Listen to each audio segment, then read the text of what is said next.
आपकी आज्ञा सराखों पर मैं आपको वचन देता हूँ कि काल का चक्र भी मोड़कर मैं आपके मृत पुत्र को वापस आपके पास लेके आऊंगा। हे नारायण, हे जगदीश्वर, यमराज के पास से मृत जीव को वापस लाना सिर्फ तुम्हारे लिए ही संभव था। तुमने गुरु शिष्य परंपरा को हमेशा के लिए अमर बना दिया है। गुरुजी, यह तो मेरा एक कर्तव्य मात्र है। आपके द्वारा दी गई शिक्षा आगे चलकर महाभारत के युद्ध में एवं इस संसार में धर्म स्थापना का आधार बनेगी। कृपया आप अब हमें जाने की आज्ञा दें। यशस्वी भव, मेरा आशीर्वाद सदा तुम दोनों के साथ है। तुम हमेशा के संसार तुम्हें एक अच्छा शिष्य और अच्छा गुरु युगों युगों तक मानता रहेगा। गुरु सब होए, सात दीप नौ खंड में गुरु से बड़ा न होए। अब मैं आमंत्रित करूंगा करुणा राय और नीलम यादव, कक्षा 10वीं 8 से। अजय बेटा जोरदार तालियां बजाएं इनके लिए। और शिवम चक्रवर्ती और साक्षी लोधी ने जो संवाद प्रस्तुत किया है वो वास्तव में बहुत बढ़िया संवाद है। पीछे से भी कुछ बच्चे हमें इशारा कर रहे हैं कि सर हमें भी बुला लो। चिंता नहीं करो, बुला लेंगे हम आपको। आज हम लोग आप सबके सामने एक संवाद प्रस्तुत करना चाहते हैं।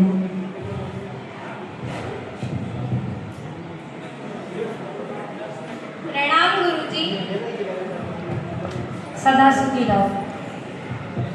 गुरुजी, मेरे मन में एक विचार है कि हम लोग गुरु पूर्णिमा का त्योहार क्यों मनाते हैं? यह दिन अज्ञान के अंधेरे से निकालकर ज्ञान देने वाले गुरु के प्रति आभार व्यक्त करने का पर्व है। गुरुजी, मेरे मन में एक और प्रश्न है कि हम लोग हमारे गुरु अपने एक शिष्य का अपने गुरु के प्रति क्या कर्तव्य रहना चाहिए? गुरु की सीख पर चलना और देश का नाम रोशन करना ही एक शिष्य का असली कर्तव्य होता है। धन्यवाद गुरुजी, मैं आपके बताए हुए रास्ते पे हमेशा चलूंगी। खूब आगे बढ़ो, सुखी रहो।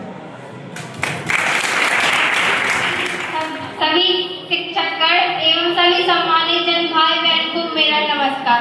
मैं गुरु शिष्य संवाद पर एक छोटा सा प्रेरणादायक संवाद प्रस्तुत करने जा रही हूँ। इसमें कोई भी गलती हो तो क्षमा करना। गुरु और शिष्य के बीच का एक प्रेरणादायक संवाद जीवन के अंधकार को दूर कर ज्ञान और कर्म का प्रकाश फैलाता है। यह संवाद संकल्प, धैर्य और आत्मबल को मजबूत करने का एक पवित्र माध्यम है। प्रणाम गुरुजी। मुझे जीवन में बार बार असफलता मिलने के कारण मेरा मन निराश हो जाता है। इस परिस्थिति में मैं खुद को कैसे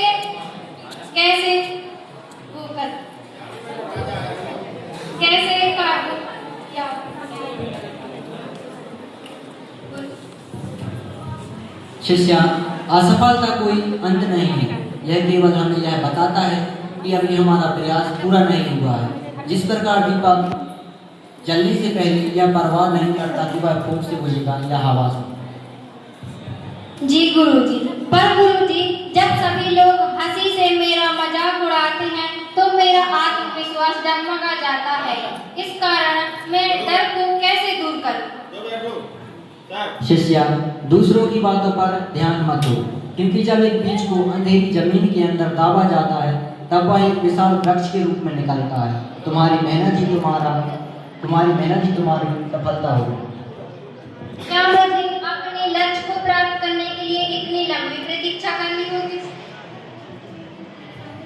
नहीं शिष्य, धैर्य और निरंतर अभ्यास ही सफलता की कुंजी है।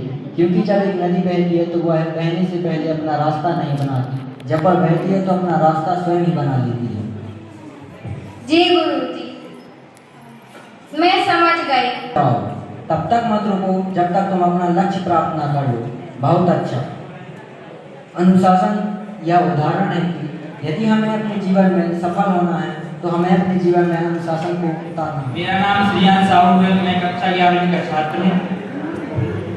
हम आपके सामने एक गुरु और एवं शिष्य का एक छोटा संवाद प्रस्तुत करना चाहते हैं। अगर इसमें कोई गलती होती है तो हमें छोटा भाई समझकर क्षमा करें।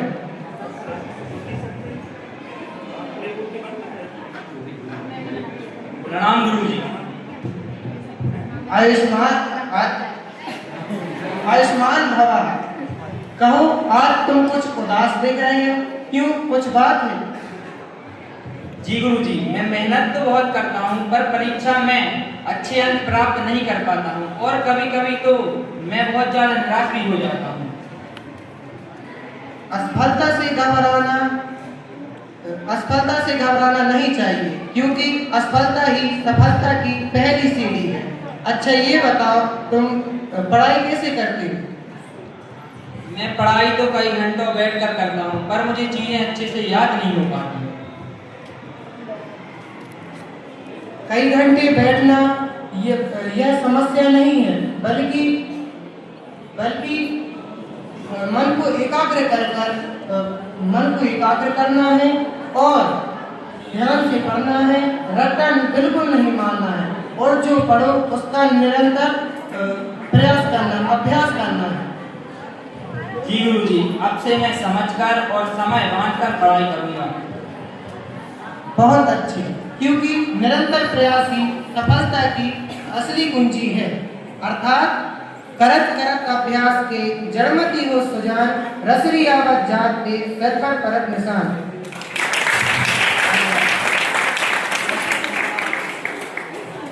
मेरे सहपाठी भाइयों और बहनों, मेरा नाम पूनम नांदे है, मैं कक्षा 12वीं की छात्रा हूँ।